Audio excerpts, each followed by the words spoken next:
ইতিহাসের সবচেয়ে নির্মমতম আক্রমণ ইদানিং ইসরায়েল ফিলিস্তিনের উপর চালিয়েছে। বোঝা গেল শুধুমাত্র আন্দোলন সংগ্রাম এবং বিক্ষোভ সমাবেশ করলে আল্লাহ পাক রব্বুল আলামিন ফিলিস্তিন তথা সারা বিশ্বের মুসলমানদের ভাগ্য পরিবর্তন করবে না। মুসলমানদের ভাগ্য পরিবর্তন একমাত্র নির্ভরশীল সশস্ত্র সংগ্রাম তথা জিহাদ করার উপরে। অমুসলিম যারা আছে তারাও মাঠে ময়দানে নেমে এসেছে, কিন্তু আমাদের বিশ্বের মুসলমান নেতা নেত্রীরা, রাজা বাদশারা, প্রেসিডেন্ট প্রধানমন্ত্রীরা তারা কিছুই বলছে না, তারা কোনো পদক্ষেপ দিচ্ছে না।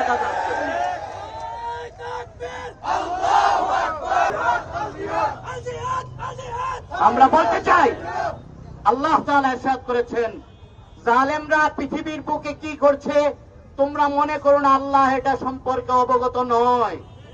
আল্লাহ অবশ্যই অবগত আছে। জালেমদের পাওনা যথাসময়ে আল্লাহ তাআলা পাই টু পাই পুঙ্খানুপুঙ্খ বুঝিয়ে দিবেন। আমি জানি ফিলিস্তিনের ভিডিও দেখলে আমাদের মধ্যে মনে হয় না কেউ তার চোখের পানি ধরে রাখতে পারে।